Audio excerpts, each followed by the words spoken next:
Thank you very much. I'm here, of course, with Sylvia Méndez. We're delighted to have you here. I hope you're enjoying your stay in New York. Love it. Great.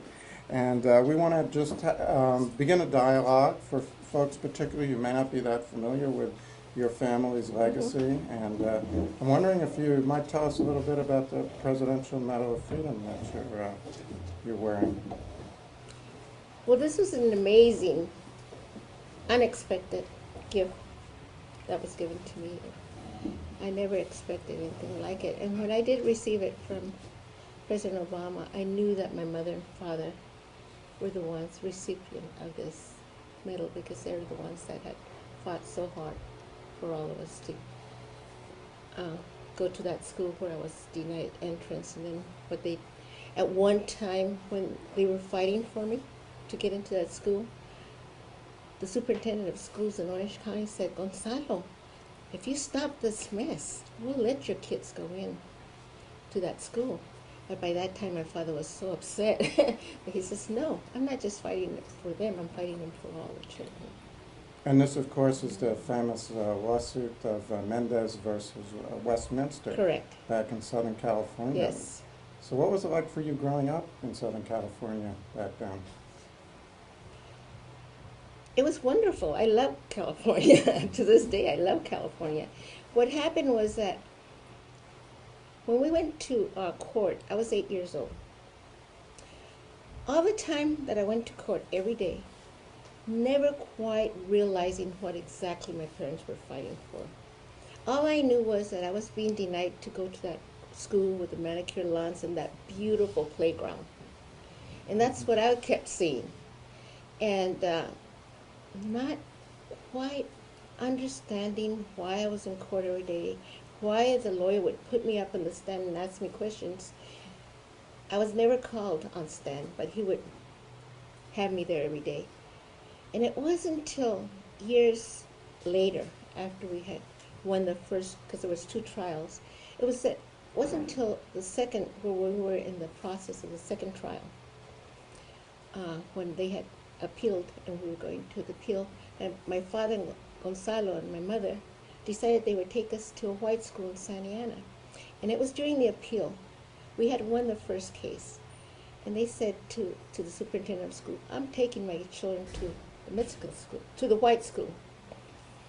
And the superintendent went and told the school, the white school, Mr. Mendez is bringing his children here. And so when I walked into that school, the teacher was so nice. She said, oh, I want everybody to meet Sylvia Méndez. Everybody said hi, and everybody said hi, and I thought it was wonderful. I was in a new school, and I was in the white school. And the school bell rings, and we go out to play, and then this little white boy comes up to me, and he says, you Mexican, what are you doing here? You don't belong here. Mexicans aren't supposed to be in the school. What are you doing here? And I started crying and crying, and it just hit me, and I started crying and crying, and I didn't want to stay there, and I go home and I tell my mother, Mother, they don't want us in that school. I don't want to go back to that school. And my mother says, Silvia, ¿qué no sabes lo que peleamos? ¿Por qué estábamos peleando? Aren't you aware of what we were fighting for? We were fighting for you so you could feel just as you're equal. You should feel just as good as he is. And that's what we fought for. All this time, I was just thinking that they were fighting to get us into that beautiful white school with the beautiful playground, never realizing exactly what they were fighting for me, for all the students, so we could all know that we're just as good as anybody else, the Latinos, and they were just as equal.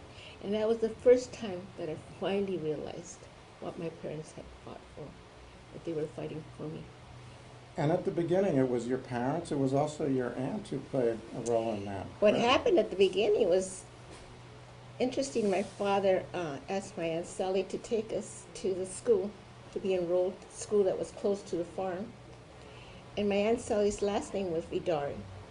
Vidari because at one time the French people had occupied Mexico. And they had come to Mexico, and my uncle's last name was Vidal because he was part French. So when my Aunt Sally went to the school, with Gonzalo, Jeronimo, and I, and my cousins. My cousins were very light skinned. They told her, well, you can leave your children here, but you'll have to take your brother's kids to the Mexican school. And I always tell the students when I go and speak at schools that my aunt did a Rosa Parks stand, and she said, I'm not leaving my children here if you won't take my brother's So children. what did she do? So she went home. She gathered us all up, and reporters asked me, Sylvia, how did you feel? Well, all I know was that all of a sudden my aunt says, we're going home. So we all get in the car and go home. And then we get to the house, and then my aunt says, Gonzalo, que no sabes lo que pasó. You can't imagine what happened. They won't allow your children to go there. And my father, Gonzalo, says to her, Soledad, cálmate. There's been a mistake. I'll go and speak to the teacher tomorrow. There's been a mistake. We live right here next to that school. And after that, it's all And my history. father went the next day and talked to the clerk that was admitting us, and he says, I'm sorry, Mr. Mendez, but your children will have to go to Mexican school. You know, we're not allowed here. So my dad, the next day, went to the superintendent of schools and asked him what's going on, and that's when he was informed that in Westminster, San and Garden Grove, El Molina, and Saniana, they had decided that they were going to have two schools, one for the Latinos and one for the white people, and that in Westminster, where we were living, that we had to go to the foreign school.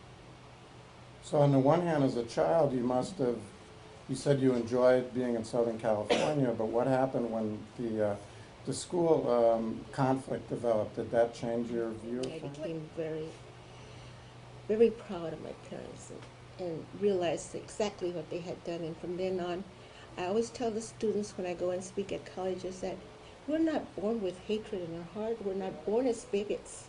It's instilled on us by society or our parents.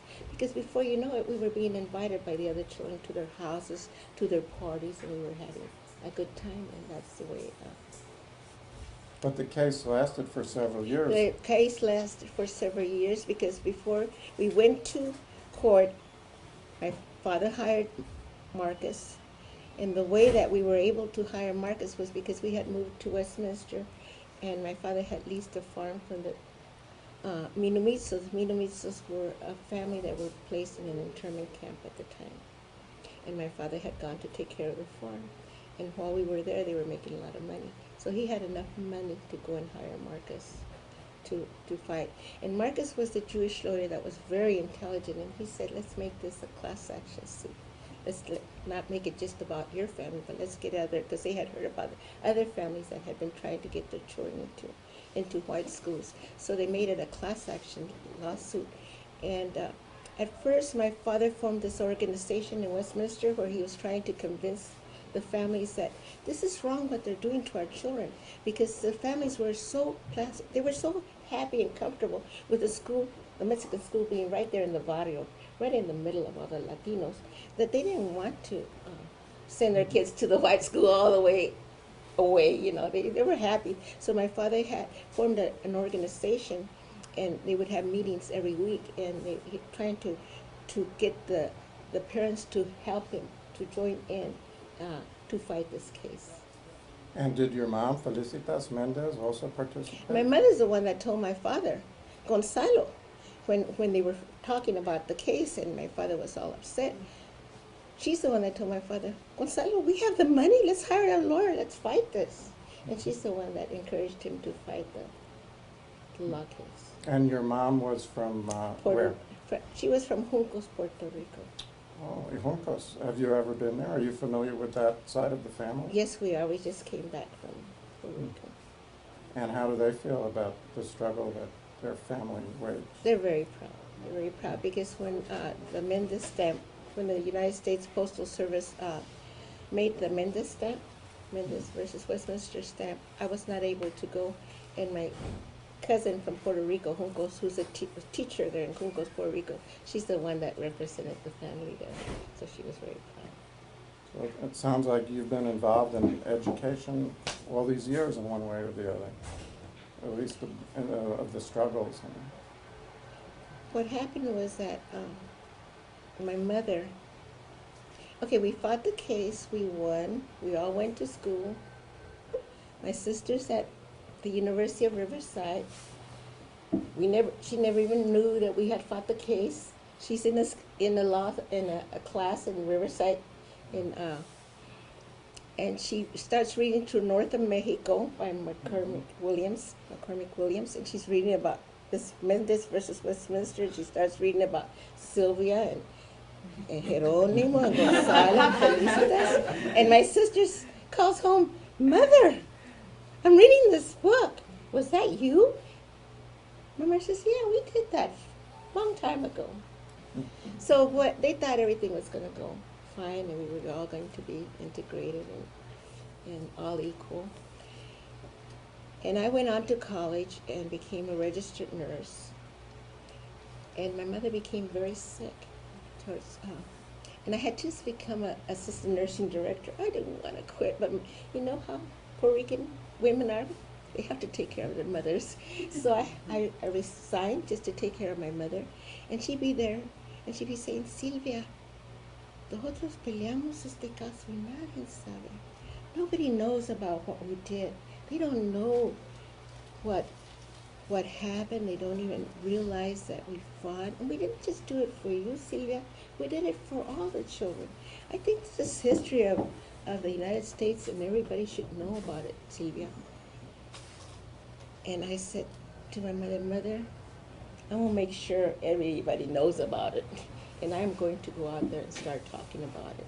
So before my mother died, I sent out letters to every university I could think of and said, "I am Sylvia Méndez, the daughter of Gonzalo and Felicitas Mendez, and I have history of California, and I will come and talk to you about it. I will volunteer my time and talk to you about it." And the University of Irvine was the first one that invited us, and my mother was still alive. So we went there, and my mother got to speak. We went to a small group of students, and we told the story. And from then on, we started getting invited to all the... Well, it's such an important case, and many people have cited it as a precursor to the Brown versus Board of Education. Of course, they made the documentary, so you were involved in a lot of different aspects of publicizing it. Yes, what happened, as I was going around talking about it, when my mother died, Lifetime came to the house and wanted to do a motion picture of it. But they wanted to romanticize it. They wanted to romanticize this man, a woman, Puerto Rican woman, Mexican woman, and they wanted to make it. And I told them, "No, I want a documentary. This is history of California. You can't just make a love story. You have to make..." And they said, "Well, a documentary won't sell, Sylvia. It has to be like a love story." I says, "Well, I'm going to wait and have that film done some other time. Right now, I want a documentary." And by that time, we had already a school was named after my mother and father, Santa Ana. My niece had gone out and petitioned, and we got 1,000 names on a petition. We took it to the Santa Ana School Board, and we stated we want the school that's going to be on Bristol, named after my mother and father. And they went ahead and approved it, and the school was named after my mother and father. It was the fundamental school. It was named Gonzalo and Felicitas Mendez Intermediate Fundamental School. And Sandra Roby was a student at a college, and she had read about it. And she came to me and she said, "Sylvia, can I do a documentary on it?" I said, "Sandra, if you do it exactly like it's history, and you have to document it exactly like I'm telling you, because everything I'm telling you is the truth. And you have to research it and prove that what I'm telling you is exactly what happened." And she did. She did it exactly and proved it, and she researched it, and she got Gilbert Gonzalez, who had come and interviewed my mother before he died, to be part of it, and she got Ariola, a lawyer who had come and written his thesis on Mendez and spoken to my mother before she died. She got him in the documentary. So the documentary was made by Sandra Roby. It's an amazing story, and the Puerto Rican side is interesting too. Your family actually came to Arizona, of all places, and did your parents meet in Arizona, and what were they doing there? No, what happened was that at a time, I don't remember the date exactly, when there was a time in history when Puerto Ricans were allowed to come to the United States to work in the fields, and they were going to be paid to come, and they had free passage to come over here. So my grandparents got all excited and brought the whole family. this is a chance to take the whole family, because my grandfather had come to New York before and had worked there before, and he had gone back and he wanted to come back to the United States. And this was a way to bring the whole family to the United States, and it was to work in the fields in Arizona. When they got there, my grandfather couldn't believe the horrible place that they had been brought to. They had brought to work in the cotton fields, and they were placed in a place to live without running water, without electricity, without any facilities, and they weren't used to that kind of a treatment. And they were being treated like peons, and so all the Puerto Ricans that came joined together and they revolted, and they went to a union, and the union stood up for them, and they all dispersed all over the United States. And my grandfather went to work in the railroad tracks, and he went on to California, and then from there, from the railroad tracks, he went to work in the fields, and he started picking oranges, and that's how he met my father, Sylvia Méndez. And my father was picking oranges with him, and my grandfather said, "I have this beautiful daughter that you should come and meet." And so and my father met my mother, and my mother didn't really care for my father at first. So one day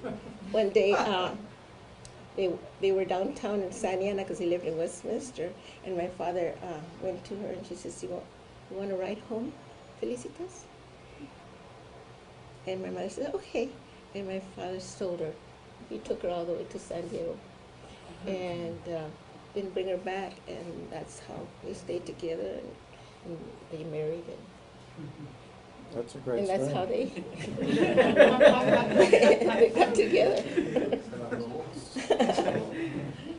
Yeah, that's great. So how many siblings do you have? I have one sister and 4 brothers. And in the actual case, it was you and... Just 3 of us. Yes.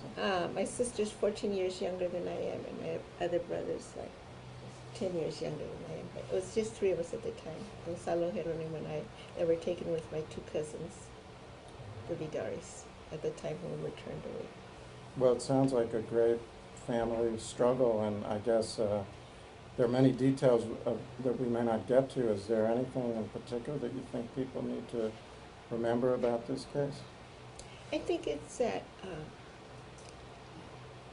Latinos have always wanted, Latino families, Latino mothers have always wanted the best for their children, and they have always known that education is what's going to get them to have the very best, to live a comfortable life here in the United States.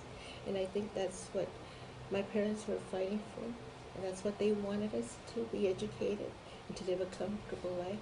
And I think that's what's going on right now in the United States with de facto segregation. What Brown and Mendez did was get rid of de jure desegregation, where they cannot segregate us by law, but we have what you call de facto segregation, where we are more segregated now than we were in 1947 and 1945, and it's caused by poverty, demographics, and district lines, and so many that I've learned, so many things that are causing it.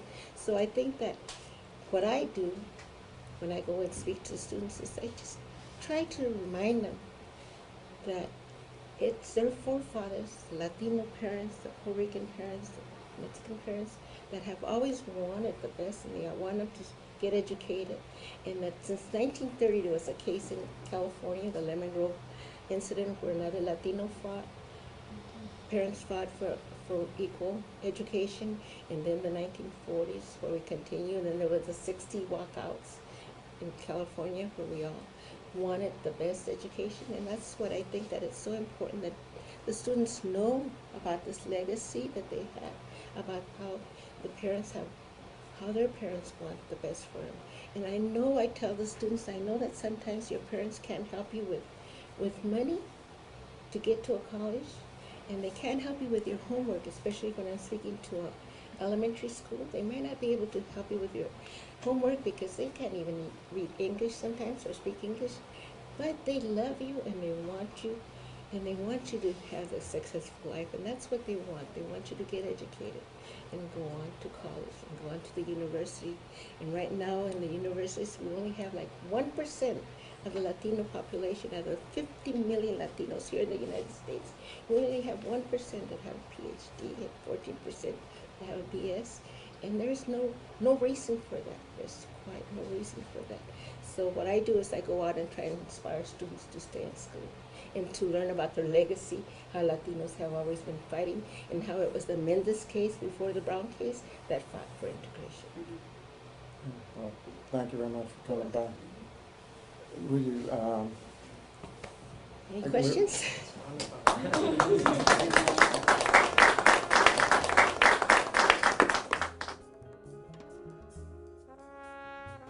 When you describe wanting to go to the nice looking school, right? Because as a child, you may not have a lot of knowledge about what school is about. You just saw a nice place to go to school. Right? But you also said that the Mexican school was in the Mexican part of town, closer to where Latinos were living at the time, right? What made your aunt or your parents go to the white school to try to register you at that school? We were closer. We were closer to the white school. We lived on that section of town. Another thing that a lot of people weren't aware was that my father, who came very young from Mexico to Westminster, where he had family already there. We had family there in Westminster. He was so intelligent that he was taken out of the white school and placed in the. He was taken out of the Mexican school and placed in the white school with two other kids that went on to be lawyers at the time. So he couldn't understand why, if he had been allowed to go to that school, why his children were being denied entrance to that white school. where was your father born? In Chihuahua, Mexico. Barrial, Chihuahua, Mexico. And of course, in Southern California, at that time, it wasn't, what would you say the balance was? Was the Mexican population a small percentage of the entire area, or? At the time? Yeah. Yeah.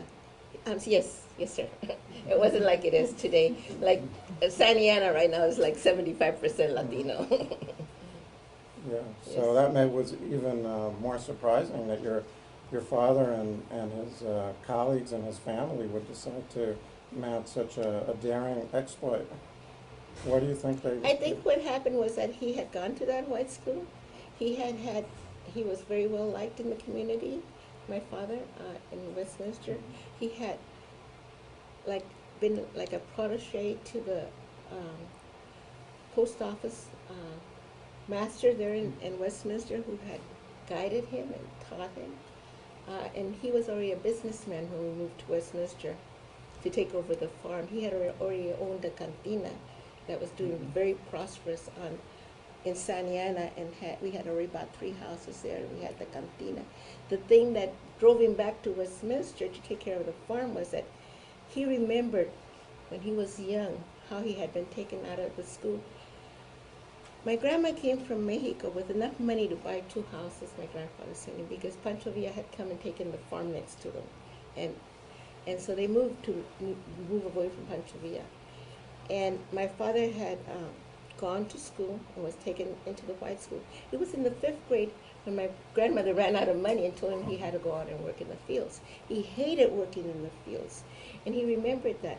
But he worked hard, and he made enough money, and he married my mother, who he stole, and together they worked and made enough money to buy the canteen and the houses. And he was very prosperous. He had white friends in Santa Ana. I remember the contractors there. He used to go flying in their planes, and so he was always treated equally. And so when he goes back to Westminster, because he remembers how he was a peon and he wanted to take care, and he wanted to be the farmer now. He wanted to be the boss of a ranch, and this was his chance. And Mr. Monroe, the banker, was his friend, and he says, Gonzalo, this is your chance. You always wanted to be the farmer. You take care of the Minomizzo family, you take care of their farm, and you're this farmer, and you're head of this 40-acre ranch and all these other lands. And he just sold the cantina, and we moved to Santa Ana so he could be this rancher and not be the peon. And that's when he was confronted with this. But he always believed in the American system. He had studied the 14th Amendment. He knew about it, and he knew and he believed in America and the Justice Department. And it's interesting, the Puerto Rican-Mexican marriage back in those days probably wasn't that common. There weren't that many Well, Puerto Ricans. we didn't have that to fight in Mendez versus Westminster, which a lot of people aren't aware that it wasn't just the Mexicans in the court case. We had the John Marvan that were also Puerto Ricans that were friends of my family. Two other Puerto Rican families that were part of the Mendez versus Westminster case, aside from my mother. Well, you certainly learned a lot about the case, I guess, since your sister first read about it. Did you do a lot of your own research, or you just It was talked to everybody? all verbal from my mother, all verbal, and then I went onto the archives and took out the whole court case and researched it, and then I had lawyer friends that went it. What they did, Aguirre, what he did was he took when Warren desegregated California, he used almost the same wording when he desegregated the whole nation. So this lawyer named Aguirre, who's really Judge Aguirre, he's the one that researched and it was found the similarities between the two cases and how Warren used almost the same wording that he had used when he desegregated California to desegregate the United States. You're referring to the law Brown that he versus- signed as governor? Yes. And then later as Chief Justice The deciding Supreme Court. Brown versus Board of Education. He went ahead and wined and dined all the Supreme Court justice so he could get them on his side, so they would sign the Brown case, sign the. Yeah. 'Cause Yeah, a lot of people don't know that No. that Chief Justice Warren was governor at the time when this case was coming through. No, and he had sent his attorney general. In fact, I have a letter written from Governor Warren to my dad. He was he really cared about them in this case. I would have to say that for me, it's just such an honor to be in your presence. Thank you. Given the legacy of your family. When I teach this case, and when I've taught it in Illinois, I often have students who define themselves as Mex-Ricans or Chicano-Ricanos, identifiers that I just love. And I'd like to hear a little bit more about your experiences as a Mex-Rican or growing up. There was a time in California where Latinos could not move out of the barrios. They had restrictions that if you went to a white area, it said on the deeds, do not sell to Mexicans on the deeds. So they had to buy only where they could, and that was in the barrios. So Latinos, Puerto Ricans, from South America, anybody had to go into those barrios, couldn't buy in the white districts. And so my mother came very young, and so she grew up with Latinos. And so you couldn't really tell that she was Puerto Rican because she spoke Spanish like a Mexican. But she never denied her that she was Puerto Rican, and she always would let everybody know she was Puerto Rican. That's why they called her La Prieta. La Prieta. Always letting them know that she was Puerto Rican. If I But- could interject, but we ate arroz blanco with our Mexican beans. Yeah, we had arroz blanco every day. It was We had la música and the customs with our primas, with the hair getting, with the coconut oil getting pressed before we went to school with our primas. So the Puerto Rican was always there. Was there ever any conflict about being Puerto Rican in the Mexican community? Not in the community. not in our community because they accepted my mother very well. But my mother would say when I did something wrong for me, it's that Mexican in you. But what about in terms of being different than Mexican? Everybody knew that your mom was Puerto Rican, right? But they never, they just took her in as part of the family, you know. One of the things was that my father was very charismatic. He grew up in Westminster, and everybody loved him, and everybody wanted to be his compadre. That's a Mexican custom. Everybody wants to be your compadre. So my father had And my mother and father had all these kids that were their godchildren, so they were all family. So she became family to everybody. So everybody was in the same boat. Yes, so right now we still have her godchildren coming to the house, you know. For Mexicans and segregation for blacks at the time. At the time, Thurgood Marshall was looking for cases that he could use someday for the Brown case. And he had seen this case, you know, heard about this case. So that's how he decided he would send briefs in to help in the Mendez case, because he wanted to find out a case how that he could be able to use later in Brown. And what our Marcus, our Jewish lawyer that was so intelligent, did that had never been done before when they were fighting segregation was that he brought in anthropologists and sociologists to prove that we were all equal.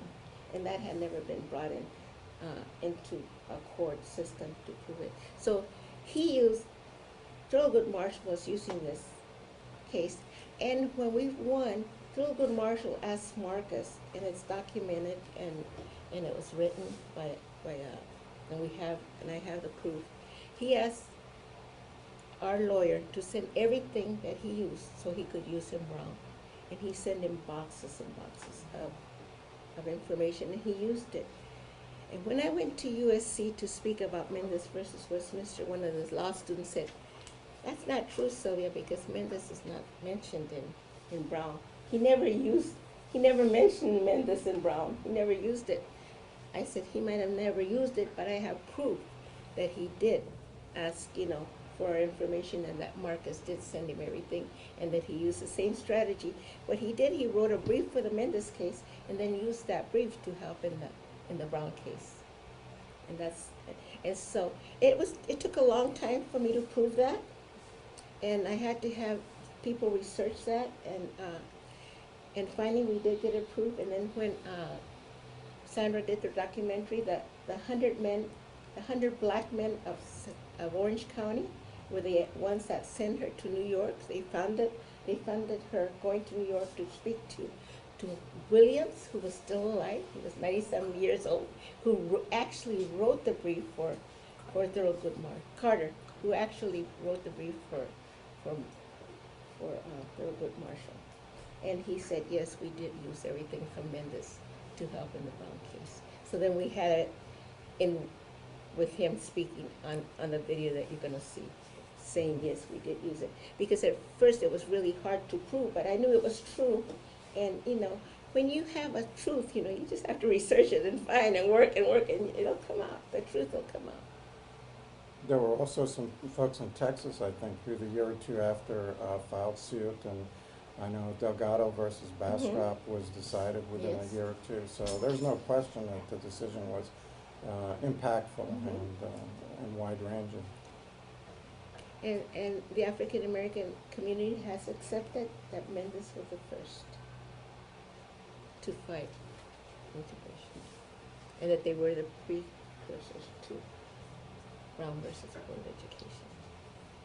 And I have been invited many places to speak about Martin Luther King and to speak at their functions. I find the story so fascinating because so many people of color's histories are involved in your family's story. The African American community, their struggle for equality, struggle for both Mexican American, Puerto Rican, Latino communities, struggle for equality, but also the Japanese American community struggle, right? Sort of the internment. So I was curious if you have any stories and memories of the family whose farm your parents took care of, and the kids, because I remember from the documentary that they were interviewed. But I just think it's just such an exciting story, this confluence of these various people coming together. Winifred Cochran asked me, Sylvia, can I write a book about you and the Japanese? And I said, absolutely. And she just wrote a book called Sylvia Naki, and it's all about when I was in the farm with the Japanese family. And what she did was, she did it, it's a children's book, but it's so neat. But what she does is she does one chapter of what I'm doing and one chapter of what she's doing in camp while she's in the internment camp, because they were placed in the internment camp. And here we are, and it's telling about how my father's fighting. At the same time, they are fighting to stay alive in that camp when they get there. And it just opened my eyes because Aki went ahead and told her story to her, and then I told her story, and then she interwove it about the two of us, what was going on at the same time. They were fighting, to survive in that terrible internment camp that the Japanese were placed during that time. And here we were fighting for another cause. We were fighting to be integrated here in California. So she just wrote this wonderful book about. So when they came back from the farm, they were so nice, the Minomitsu family, that my father had spent all his money. And you'll hear different versions of who hired the lawyer. I'm just having a lot of people saying your dad didn't fire. I know my dad hired the lawyer. And I know that he used all the money because we ran out of money. And the Japanese family were so nice to allow us to finish growing the last crop. And they let us keep the money for the last crop so that we could go back to Santa Ana and buy another cantina and go on functioning and living a comfortable life. And that's the story between the Japanese family, the Minomitsu, and the Mendez family. So there was so many little things involved in Mendez versus Westminster. We have another, maybe the last question. Sure. I was just curious, like Sylvia, about schools at the time, and how was it only Mexican and white in Santa Ana or in Westminster? Was the African American community, was it a small community? We only had like one or two families, and you won't believe that in Santa Ana, the African Americans were placed in the white school because they said they could speak English better than the Mexicans. And the African American family was placed in Franklin, the white school. And in other areas, the African Americans were placed in, like in Los Angeles, they were placed in the Mexican schools. The Japanese families in Westminster were placed in the white schools, but the Japanese families in Santa Ana were placed in the Mexican school, Freeman Mexican school. So it was just mismatched, whatever they wanted to do, whoever was in charge of the school district at the place, they did whatever they wanted to. And when my father went and asked him, why is this happening, he told him, the superintendent told him, it's up to the district, whatever they want to do. That's what they're doing right now in Westminster. They're separating before he hired the lawyer. I was in college in 1969, and the Chicano movement was just taking hold, and so I had to take Chicano studies. What else could I do? So I took Chicano studies. And I just was reading through the book. We didn't study Mendez, we studied the Zutsu. But I was looking in the back of the book and saw my name. Saw my name, Mendez. Like I said, I was telling everybody, I tell my children, it's before cell phones, and so I had to go back and wait in line for the payphone. And she said it so matter-of-factly. She said, it's in a book? And I said, yes. Is this us? And she said, yes. But it still didn't. I went to the professor, and I showed him, and I said, and my name was Mendez. And I said, this is my mom, Mendez. And he said, really? That's nice. Good for you. So he didn't understand the importance, and I didn't understand the importance really either at that time. And I was born and raised in California, and it's California history, and it was not taught, and it's not still. So this fight is to get it taught. We almost got there, and Schwarzenegger vetoed it in California, right? So we're still trying to, because students, what grade do they study California history? Like third or fourth, and they won't teach it. So they never felt like I needed, or they assumed I knew. Sylvia assumed I knew about it. Yeah, I thought you knew. Yeah, you've been talking about it all the time. I thought you knew. That's part of that. Latinos que son humildes, they don't brag about what they've done or anything like that. And like you said, there's so much more to the story. My Puerto Rican mother running the farm while my father fought this case. That woman drove tractors and did, what she had to do for her part. And a lot of times, not only does our history get overlooked, but the Latina women history. And it was my tia that said, no, it's not okay. It was my mother that ran the farm and did everything she had to do. So there's a good story. That's why they put, there's two schools named after my mother and father, one in Los Angeles, a high school, and one in Santa Ana, Orange County. And both of them have my mother's name because it was my mother who had to run the farm to make enough money so my father could be taking Marcus to meet the other families and asking them to support him in a class action suit. So my mother had 14 braceros that were legally here at the time in the farm that she had to cook for, and then she had a packing house of tomatoes that she had women working under her that she had to take care of. So she had all this responsibility so my father could be out there working with the lawyer and trying to get the other families to join in. But she never let us forget our Puerto Rican roots, and of course our grandma and our grandfather was from Puerto Rico. So Did you have a chance to interact with them, with your grandparents? I was very little, but I remember them. I just shared with I just remember my grandma looking like, it sounded like a stereotype, but Angelina. She was, she had that more pieta look, but she was our grandma. And I just remember my recent trip to Puerto Rico for the first time in my life, hearing that Puerto Rican language, because you're not in Southern California.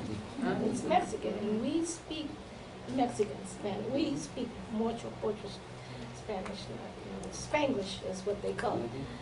But going to Puerto Rico and hearing that beautiful Puerto Rican way of speaking and all of that, we were just amazed at just hearing the coquille. But her Puerto Rican, she shared the story. She taught us about the Tres Reyes, how they celebrate Christmas in Puerto Rico. And she taught us about the foods, her dancing when she was little. And she just taught us the culture. So we have that culture. And so the first time I heard the coquille was music to my ears, and just brought tears to my eyes. And she is to follow my legacy. and she's retired. She just retired as a, deputy in social services. Administrator in social work. What is her name? Sandra. And I want her to take my place and carry on the legacy of sharing the story of my parents. Nice. Did the lawsuit put a strain on your parents' marriage? Did the lawsuit put a strain on your parents' marriage? No. It put a strain on their relationship with community people, because people were resistant. It put a strain. People resisted. People don't. Change is hard for anybody, and people from Mexico were just glad to be in the United States. They already had a better life. They didn't want to rock the boat? No, didn't rock the boat. And I don't think that's any different today. So many people, when you've lived some of us who were born and raised in the United States have so many blessings. People from other countries have had it so bad. They come here and they say, you already have it good. Don't. Did they put pressure on the family to stop? No, my father was very well liked in the community. And some of the people were very poor and they want to go to court, so my father paid their day wages so they wouldn't have to lose money and go to court. But they were all very cohesive with him. And I think that the story too is people don't understand, young people don't understand that it wasn't like there were freeways and cell phones, and every trip from Westminster to Los Angeles was an effort. There was no freeway, there was no cell phones or anything in modern communities. So it was hard. It was hard. And you shared with us how hard it really was, the actual day-to-day going to court. And as you suggest, when we discussed the case, there was really no need to embellish it because the facts themselves speak so loudly. Tell the story. Yes. You spoke earlier about the Lemon Grove incident, and I was just wondering whether you had the opportunity to meet the family that I have met them because they're wonderful. The University of Irvine did a 50-year Mendez versus Westminster event, and they invited the Lemon Grove families to be part of that event, and that's where I met them. Terrific. You won you were awarded the U.S. Medal of Freedom. And there's one other Puerto Rican woman, Dr. Antonia Pantoro, the founder of Westminster, who also was given that award. I wonder what that means to you. Well, that was awesome. Today I saw her picture at the gallery, and it was just so wonderful. I never expected something like that would happen, and I know it was all because of my mother and father's work, and I'm so proud of them.